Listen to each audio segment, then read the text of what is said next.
All right. Looks like everything's working. A little bit interesting. Cool. Sorry. All right, I'm live on Instagram. For some reason, Instagram's being funky on my comedy account, saying I can't go live for some reason. I tried to do some quick research and change web browser and stuff like that. I'm not sure. I previously went live, as far as I remember, so not sure why it's banning me. Maybe I got shadow banned or something like that for my rude comedy. Maybe got reported. I don't think that many people have really seen it, so I don't know. But this is not going live on Facebook. This one's just on Instagram. Once it kind of gets off live, I'm going to post it over to Shane D Comedy. So it won't be a live video, but it'll be a normal video. Anyways, we'll see how it is. Basically, happy leap years, motherfuckers. Appreciate it. We're in the last 30 minutes, and then we're in March, which is my birthday month, and I'm going to be a little birthday girl. It's my party. I can cry if I want to. So when March comes around, y'all have to be nice to me. No, I'm just kidding. But yeah, coming clean. So I talked a little bit about some of like the anxiety and paranoia or just like stress or in my head I was feeling about why I kind of took a week off from going live. The truth be told, and this is something I need to like be a little easier on myself because like what's the big deal? I'm still not drinking, which I think is important, but honestly smoking was something that was really helping me stay motivated, focused, better sleep habits, eating habits, and stuff like that. And stupidly Saturday night, I got home from baseball. We had like smelled some weed in the car. It wasn't my weed, but it just smelled so good. And then I went out and watched some UFC fights. And then I was like this close to go to a strip club. And I was like, you know what? I'll just smoke that little nug and I'll feel better. I was like probably gonna blow like $100 on strip club, which now I'm like hindsight, I don't know, maybe that'd be better because I've since bought like another little bit of weed and then another bit and then even a bigger bit. So I definitely want to quit smoking again. I'm probably gonna end up smoking close through my birthday, but after that, definitely want to be done. Part of the reason, or at least the excuse I have, is it helps me with my coding that I'm doing. So I'm saying coding like CODING, not like COATING. So coding being like typing on the computer, programming, and stuff like that. There's some things I do. I don't know, I just think coding for me, for some reason, it's really hard to get in that mindset because there's a lot of just like sitting there, kind of got to think. So like often I'll use the rolling up and smoking the blunt to help me think more critically. And that's just a crutch. Like I think that's a cop out a little bit. And I have a few other excuses, but I do find that I was able in the past like week of smoking to get more done on my program than I did for a whole month. And I, even on my last call, I kind of complained that like, oh, it's wasted, waste of a month. But I wasn't working straight through the month on it. So I just got to find a way to kind of, I don't know, without totally losing my cool, do coding without smoking weed. So that's my coming clean. That's kind of like, if you watch my last video, I'm being like a little bit weird, being like, oh, I'll talk about why I kind of took a week off. Well, part of it was in my head. Part of it was after I missed the first day. It was just easy not to. And then, like I said, I just been smoking weed again. So been kind of down in the dumps there. By the time it's like 10 p.m., 11 p.m., my hair is messy. I'm like, oh, I need to like shower. I'm like, what am I going to go on the video with like wet hair? So weird how paranoia comes from weed. And I hadn't really taken a break from smoking in like years, more than like a week or so here. And every time I'd come back from that break, I'd always be so confident, happy, flirtatious with the girls, all this. And now it's like when I smoke, I lose all that drive. I get in my head, I get nervous. So I really don't want to smoke, but I do want to be able to get this coding stuff done and stuff like that. It's really cool. I'm working on like writing stories and stuff like that. I know a lot of people probably like, oh, you're using AI, that's cheating.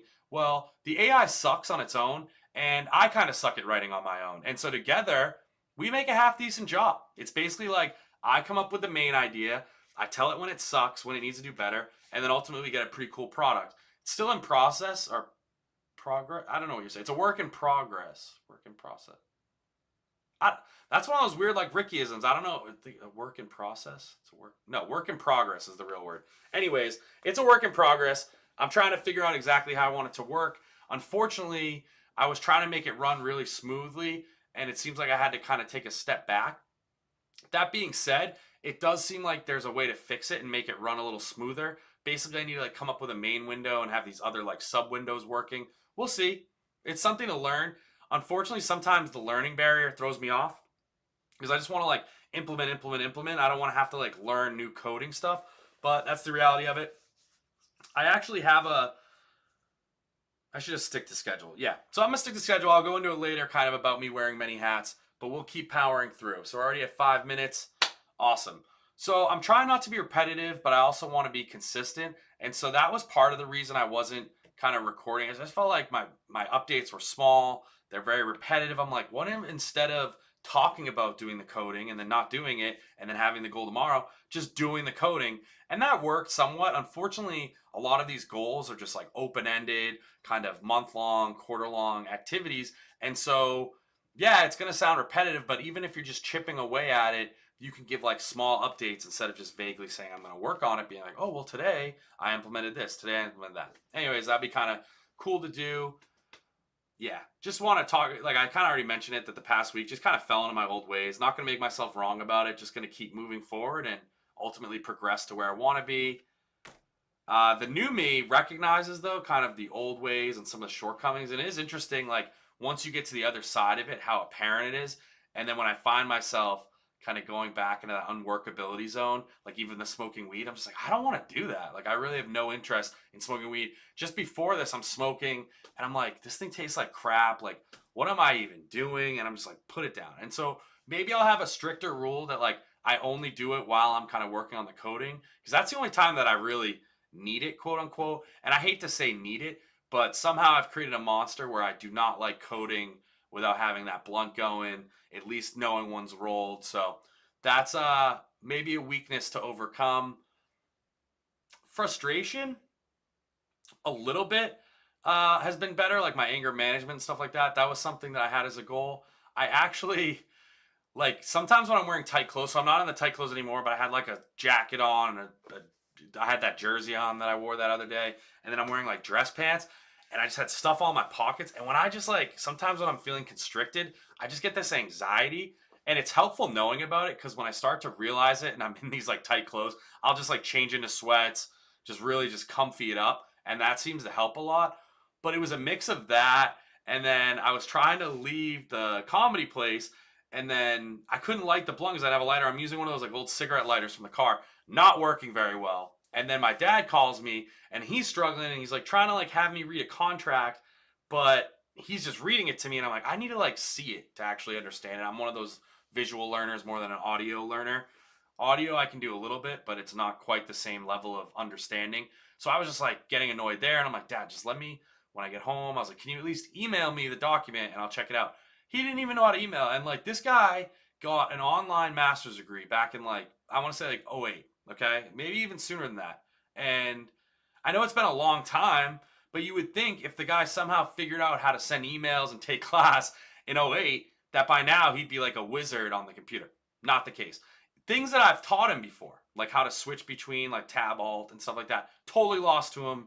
Basically everything I spent like a month teaching him, gone. Which is just like, frustrating is not the right word, but it's just like, oh man, come on, I thought we got over this. And, you know, like they say, you can't teach an old dog new tricks. Not mad at him. I'm just kind of surprised, because I'm like, I thought you were smarter than this dude. And he is really smart. But it's just like, we were struggling sending an email. We were struggling finding where his downloads were going.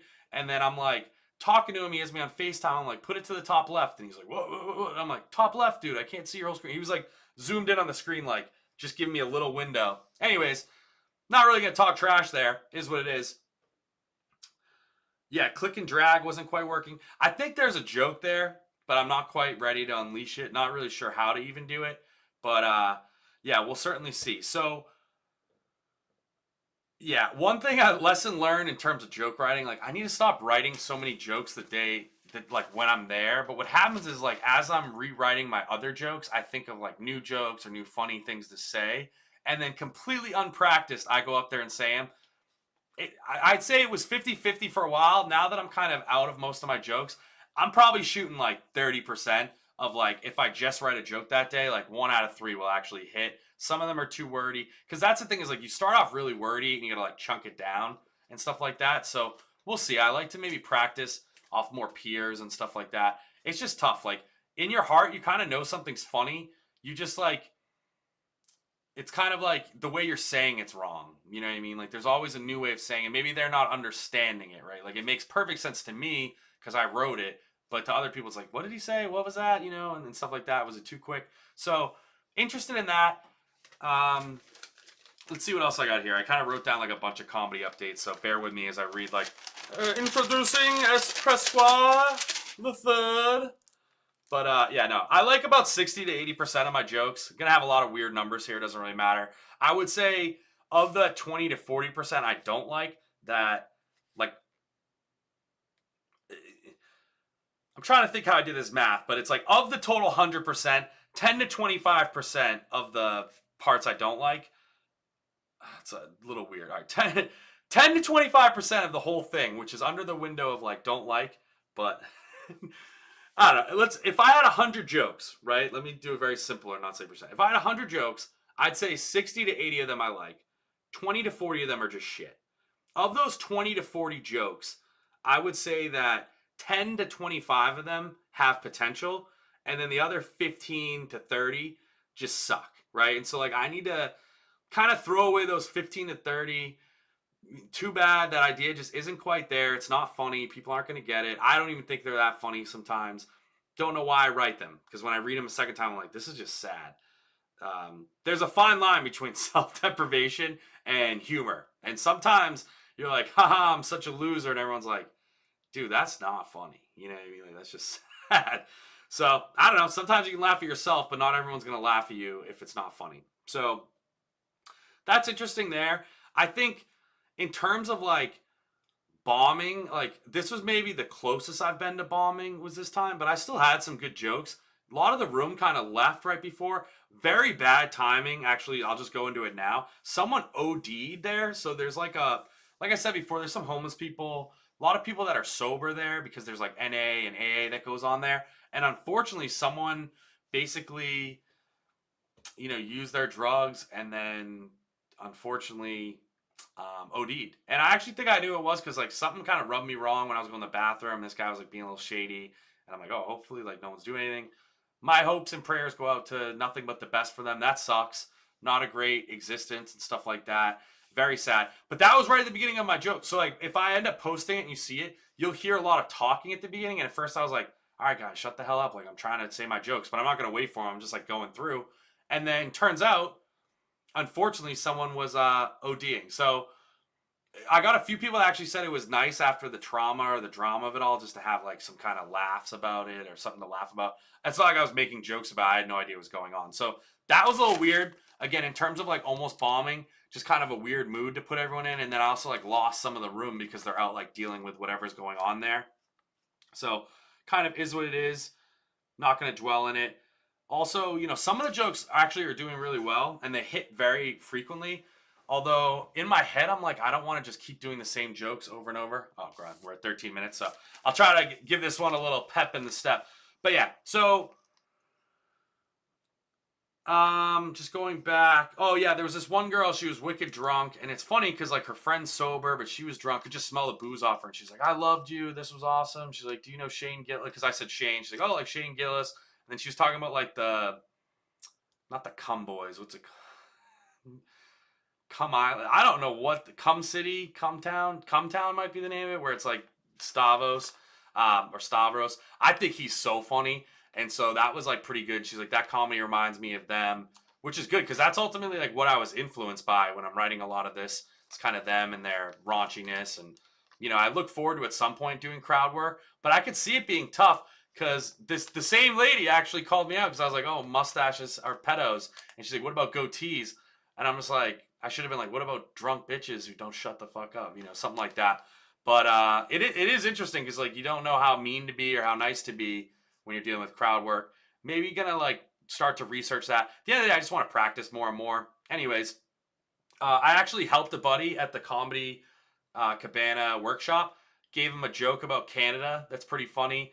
I was just mentioning how like when I'm up there, the one time I visited, and you have all this change like loonies and toonies, and they're like they sound like coins in your pockets, but they're like $1 and $2, and they'll start to add up. Like you'll have like $20 of coins, and these homeless people will be like, do you have change? And I'm like, I ain't got change. Like these are dollars, motherfucker. And like the way I said it was kind of funny, but he's like, oh, I'm gonna like take, like, is it cool if I take that? I was like, I don't care. Like I don't really think I have much material on it anyways. Like I don't have a whole lot of Canada jokes, and only really makes sense in Canada.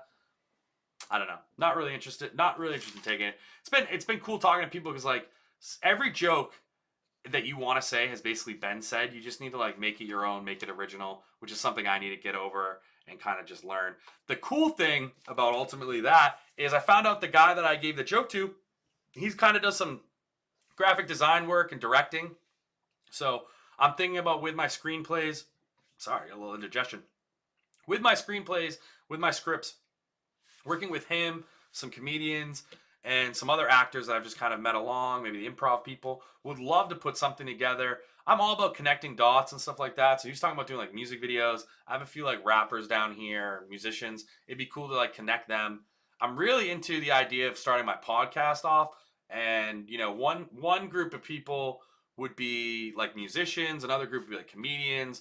I just think it'd be interesting to get some perspectives. I'd love to get like business owners interviewing and stuff like that. Shout out my buddy who just joined, who's a business owner himself. Maybe one day he'll be on the pod. But yeah, we'll see. We'll see how it goes. So moving forward, yeah, this is something I kind of alluded to earlier. It's just I've been wearing a lot of hats lately and trying to like juggle like 5, 6 things at once. And I think it'd be good to maybe set aside 1, 2, at the most 3 hats, meaning like what kind of focus I'll be on in the day. Because if I switch between coding and then I switch between landscaping and I'm switching between bartending and then I'm worrying about being a videographer and social media marketing, it's just a lot of hats in one day. And I think the social media kind of realtor hat is going to always be on, maybe most days. But I think it'd be nice to have some days off, some days where it makes sense to kind of chill out and not necessarily kind of burn the candle at both ends. That's something I've definitely been doing. Cool. All right, basically getting the last thing. I've been obsessed with Stanley Kubrick lately. I know you guys probably seen like Full Metal Jacket, The Shining, and stuff like that. Some movies that I've learned more about the movie than actually seeing it, which I'm kind of bummed because sometimes it like ruins it for you. But Doctor Strangelove seems like a really funny satire farce. Really want to check that out. Lolita seems interesting. I just feel like there's a lot to learn about how to take writing and make it actually a screenplay. And Space Odyssey, 2001 Space Odyssey, that's really cool. And like that was actually an instance where at the same time they wrote like the book as the screenplay. It's kind of like 2 and 2. That's kind of similar to what I'm doing. So just trying to like learn from the greats. I love Stanley Kubrick. I love Clockwork Orange and stuff like that. Kind of a messed up movie, but like I just feel like he's way ahead of his time. Him and like Alfred Hitchcock. Even Hitchcock, I honestly haven't seen many of his movies, but I know the name. I know kind of like the theories he has and stuff like that. I think he did like Citizen Kane, something like that. But yeah, so that was an right there to end it. But just really into directing and writing. I kind of watched about like Quentin Tarantino stuff. Really been focused on that. Did a lot of like Greek. Actually, it was more Roman like history. It kind of had like my Roman history week, something like that. But just been getting a lot of source material and inspiration for what my stories will be. I think one thing I'd like to do is like an Edgar Allan Poe realistic fiction, maybe not like directly based on Edgar Allan Poe, but having him as like some sort of hero or like someone that the main character looks up to. Would love to do something on Tesla. I saw recently there was a pretty cool one, some lady in like the 1600s who was like a serial killer or something. It's just like really cool, like some witches. Basically what I'm using is AI to come up with an idea, and then I work with the AI to expand on the idea, and then I kind of sit there behind the scenes with the AI as we build the story out. And if I can get my tool working, it'll actually be pretty cohesive. But right now, like I said, I kind of took a step backwards, so got to figure out how to move forward. Anyways, I'm definitely way too long. This was like a 20-minute episode. So be it, folks. Thank you for everyone who joined. Anyone who's checking after the fact, don't worry about me. Honestly, things have been good. Like even the last week, it wasn't like I was depressed, like all day, sad or anything like that. It was just like when it came time to go live, just really in my head and paranoid. I kind of trumped that up to the smoking weed. Today was a good test of getting over it, kind of owning up to it. And tomorrow's a new day. And so I don't know if Late Night Shane show will be on tomorrow night, but I do guarantee the daily Shane D show will be there. And like I said, I think definitely would like to do like a Sunday podcast or, you know, just post like a longer kind of episode weekly. And so maybe on the weekends, like Saturday, Sunday, I'll start to give myself the day off and see what I can do. Maybe like prep for the next call. We'll see. There'll be plenty more talk in the future. So hope you all have a great day. Thanks for joining. And yeah, wish me luck. I'm wishing you all luck. And yeah, just keep on keeping on, folks.